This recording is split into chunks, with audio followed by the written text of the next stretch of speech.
bags of power because we are kings and our words matter.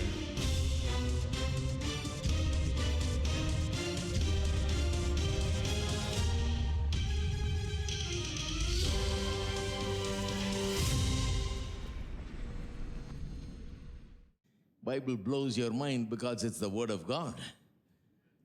Bible gives you a revelation of who you are, who you actually are.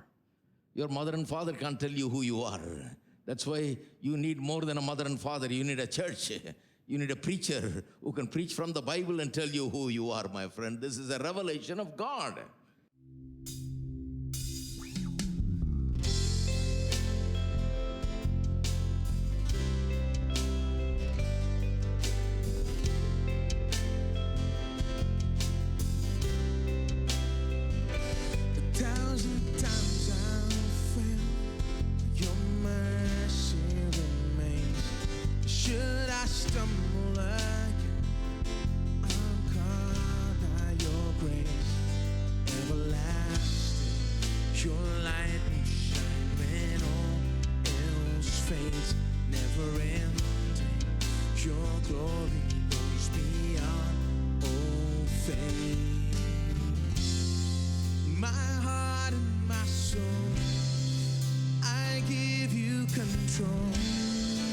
Consume me from the inside out, Lord.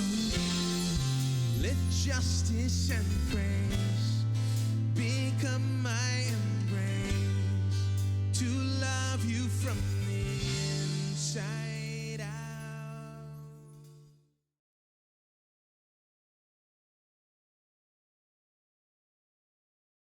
Mark chapter 11.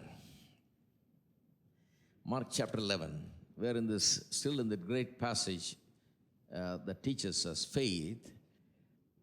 Really a climactic teaching on faith, I would say. You know, the whole Gospel of Mark, there are many passages where faith is emphasized and taught and demonstrated and so on.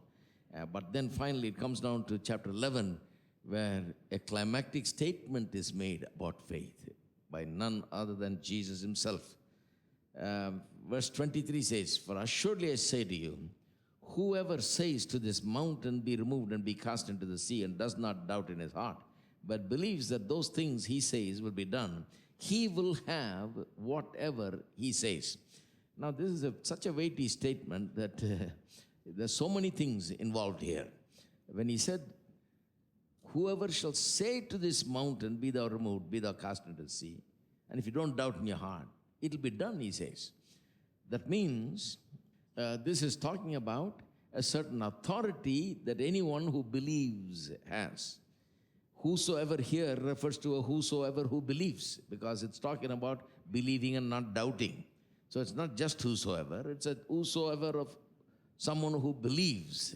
Anybody who believes, if they'll say to the mountain or mountain-like problems of their lives and address it and say, speak, and say what must happen to it, it will be done exactly as they say. Men have such authority. Believers have such authority. That's what this is talking about. So we started talking about this authority last week. I took you to the story of the centurion, and we started from there and traced the whole story of authority that was given to man. You remember the centurion comes to Jesus saying, "My servant is sick," and Jesus says, "I'll come and heal him." But the centurion says, "No, you don't have to come to my house. I'm not worthy that you come to my house, but you speak one word, my servant will be healed." And then he talks about why he believes like that. He says, "I understand authority because I am a man who works under authority, and I have people working under me." He's a military officer, so there are people above him giving him orders, he carries out. And there are people working under him. He's a centurion, there are 100 people under him. He says, "I'm a man of authority also. Not only under authority, I'm a man of authority, so I know exactly how authority works. When I say to one, come, he comes. When I say to another, go, he goes. When I say to someone, do this, he does it. Just by words, I can say and get things done," he says, as a military officer. "And I know that you have such authority spiritually. You can say to that sickness that my servant has to leave, and it will leave. Distance doesn't matter. 1 mile or 1,000 miles doesn't matter, or 10,000 miles, it doesn't matter. Spiritually, there is no distance. You can say here, and it will be done there. Your words will come to pass. Whatever you say, you will have. I believe that, he says. And Jesus, responding to this man's statement, says, I have never seen faith like this in all of Israel. He's a non-Jew. He's a Gentile. He has nothing to do with God of Abraham. But he says, I've never seen faith like this. What made this man's faith so special and so great? The thing is, the man understood authority. And his understanding of authority caused him to work his faith better. When people understand authority, their faith works very well. This is the statement I made last week, and I began to teach on that. When people understand authority and how it works and how important it is, how we must use it. When you understand authority, faith will work very well for you. You won't see any problem in faith. A lot of people are not able to exercise faith because they don't understand authority. They don't understand that they must say to the mountain. They will talk about the mountain, pick up the phone and talk to somebody for 1 hour about the mountain-like problem of their lives. Everybody does that. But you try to tell the same people, talk to the mountain and tell the mountain to get lost and never come before my face again and go be dumped in the middle of the sea.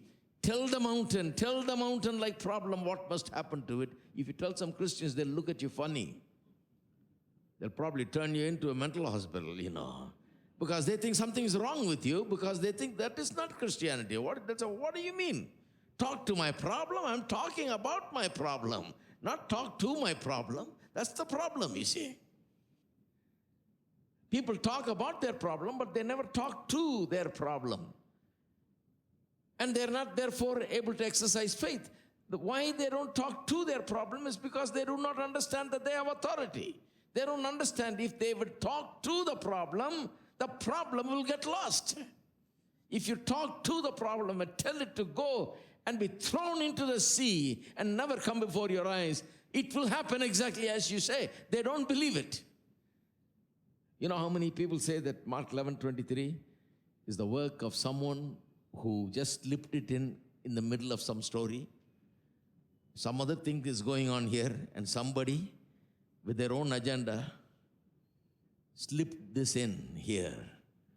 Jesus would have never said it. I actually read commentaries where it said Jesus would have never said something like this. Somebody actually must have slipped it in, they say.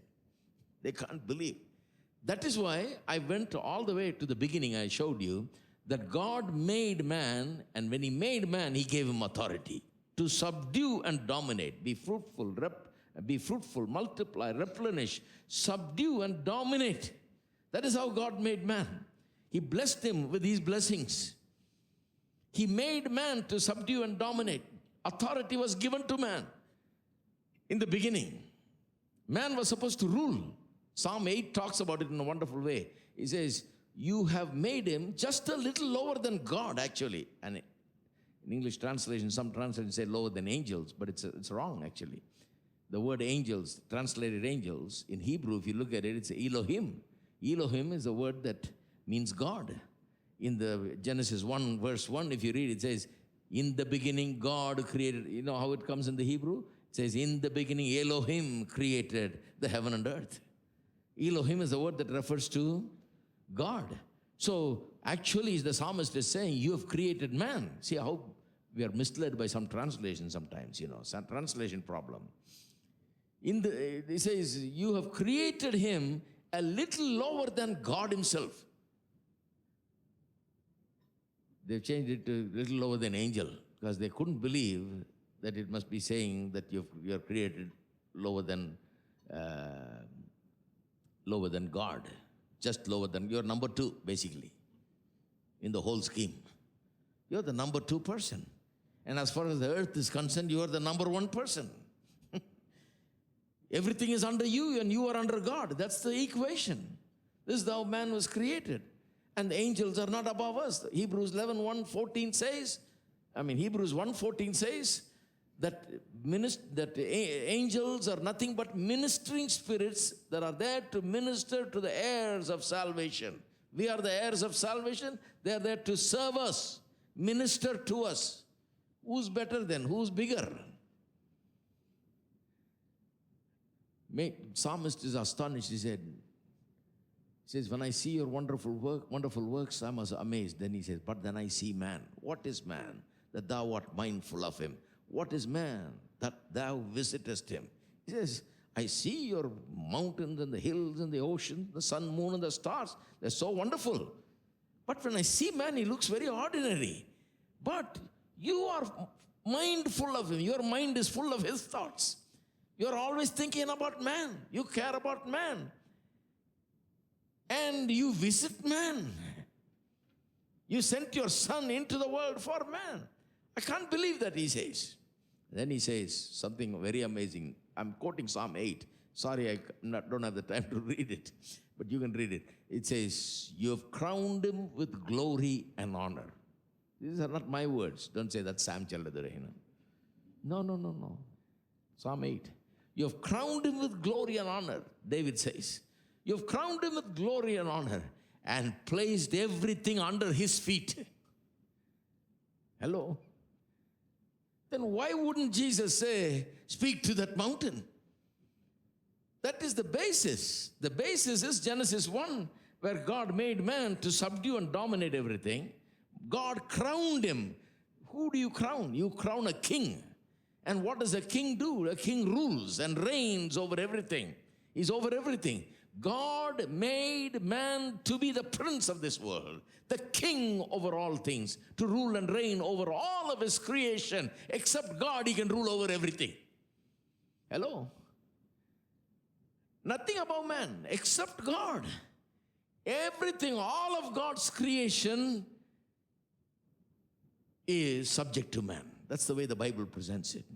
Everything in heaven and earth. That's why Joshua one day said, sun, stand still. Hello?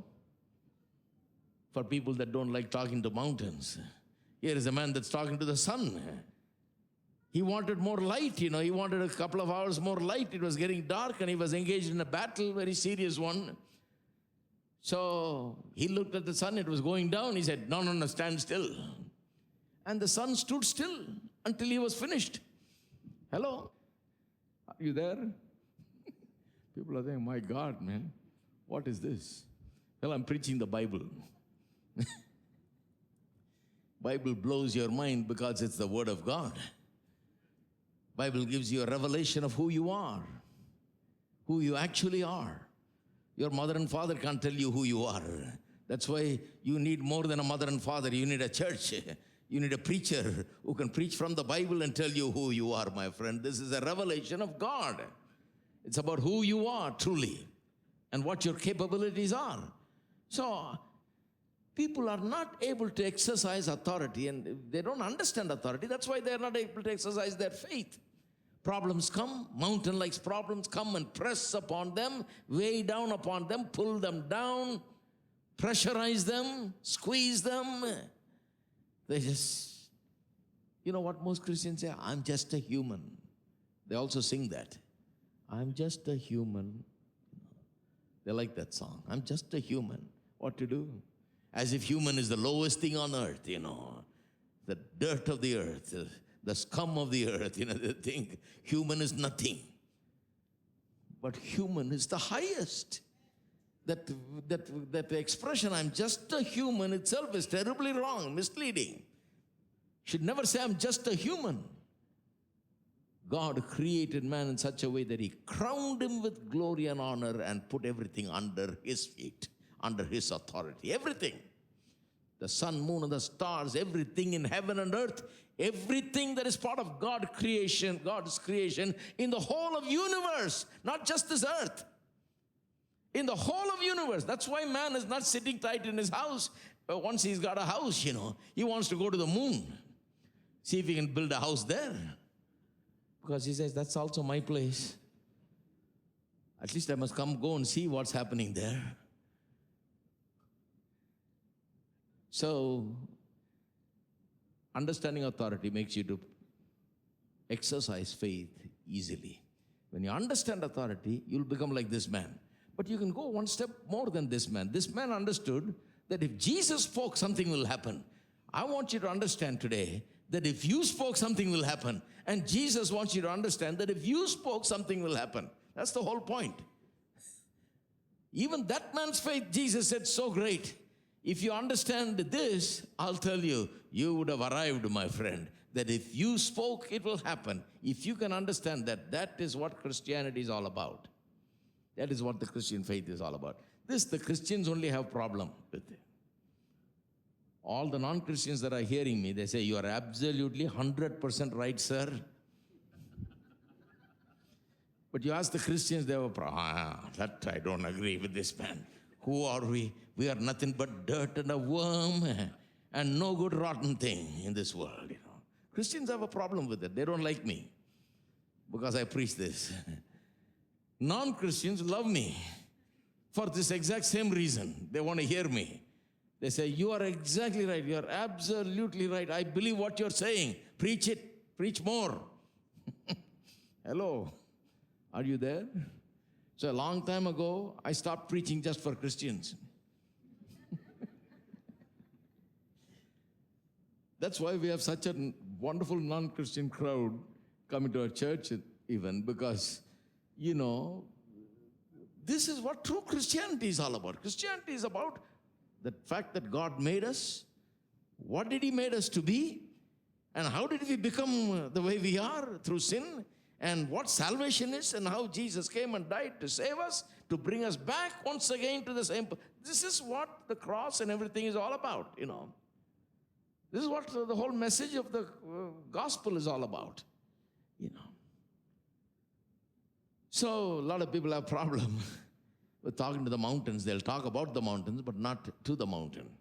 But Jesus wants you to talk to the mountain. Now, the thing is this. God made everything, gave it to man. And man lost it. He just obeyed Satan, came under Satan's authority, gave up his authority to Satan. But God only recognizes man as the legal authority in this world. He leased the earth to man. I use the word leased because that is what is true.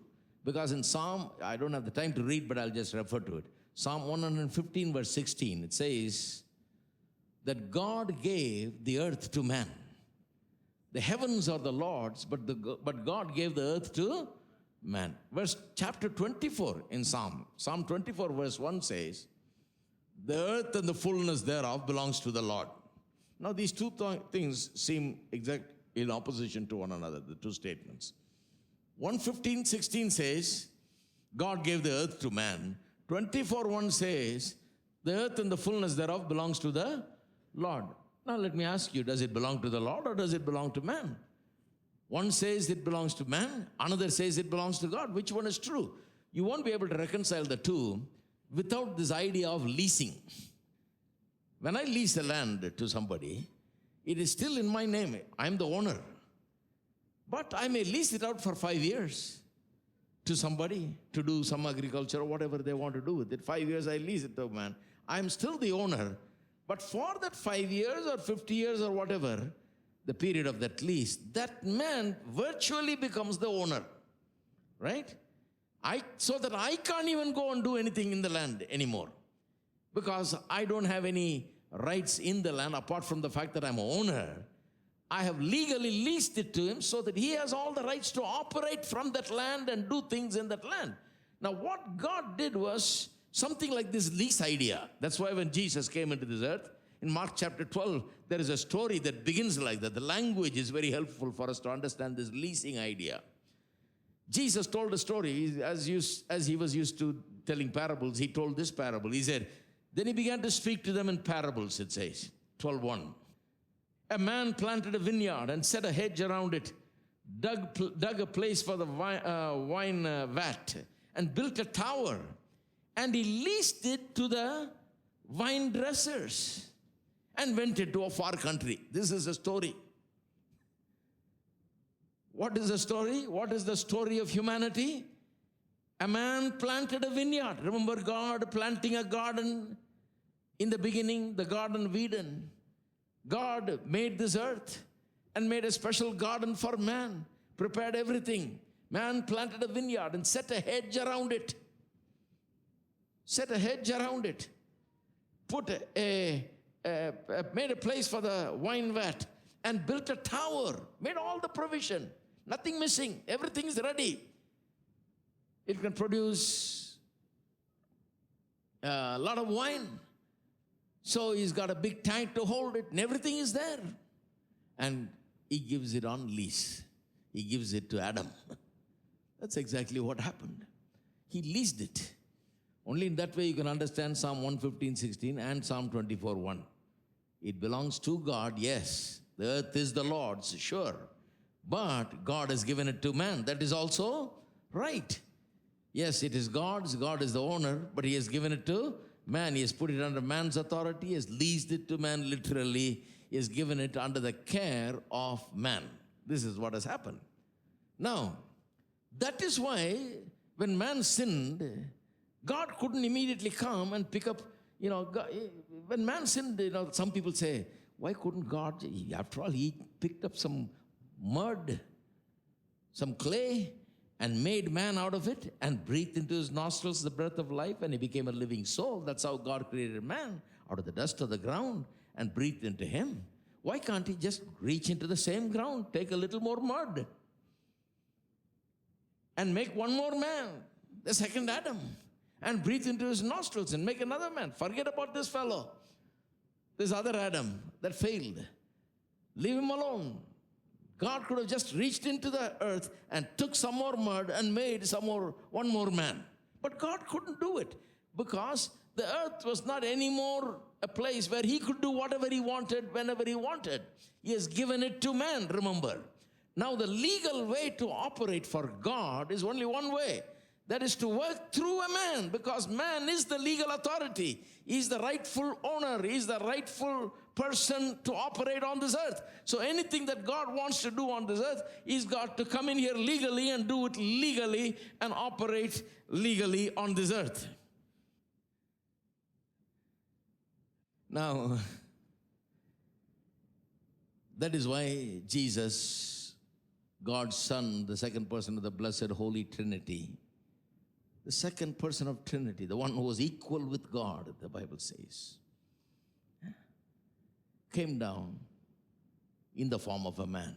He came as a man, literally took on humanity, took on human flesh, blood, and bone body, and came into this world. Why? It is God's design and God's purpose and God's doing that the earth is something that belongs to a man who's made out of this earth. That's why we are here and he's there. The earth is to be under a man who's made out of this earth. A part of him comes from this earth. That's the way God has designed it. So if a man must have authority in this world, if somebody must have authority in this world, the rightful person to have authority in this world is a man with a human flesh. Flesh and bone body, flesh, bone and blood body. That is the only way he can have authority. Now that is why Jesus had to come in flesh in this world. Jesus coming into the world, the incarnation is a wonderful thing. We can talk a lot about it. But here is one way to look at it. That God had to have his Son enter into this world. Why? That Adam is lost. He has lost his authority. The devil is now become the God of this world, whereas God made man to be the God of this world. He wanted him to be the God of this world. So now God had to send his Son to restore man. There is no other way to do it. He could not have picked up more mud and made another man. It's not possible, because the earth now belongs to man. The way to do it legally now is to enter the earth as a man and do things there. So God has his Son enter into this world through the womb of a virgin. This is how he enters.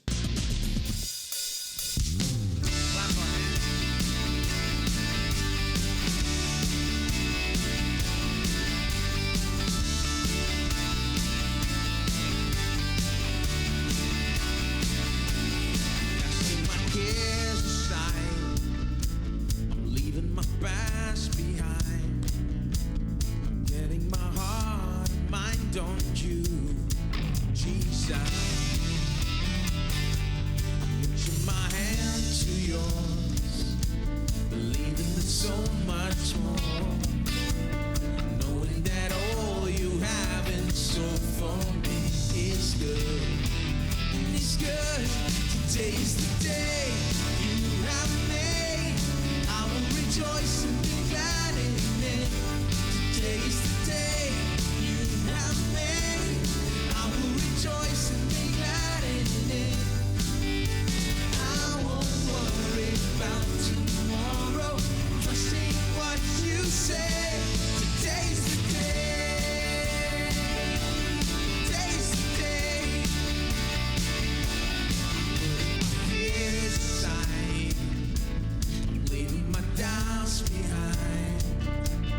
Giving my hopes and dreams to you, Jesus. Reaching my hand to yours, believing so much more. Knowing that all you have so for me is good. It's good. Today's the day you have made. I will rejoice and be glad in it. Today's the day you have made. I will rejoice and be glad in it. I won't worry about tomorrow. Trusting what you say. Today's the day. Today's the day.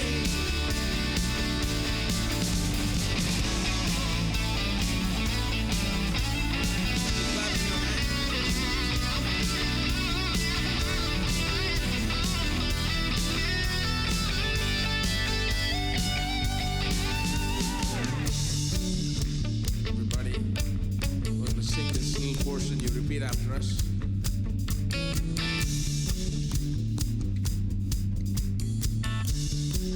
Here we go.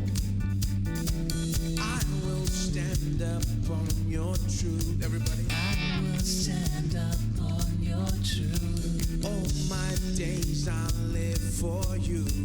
All my days I'll live for you.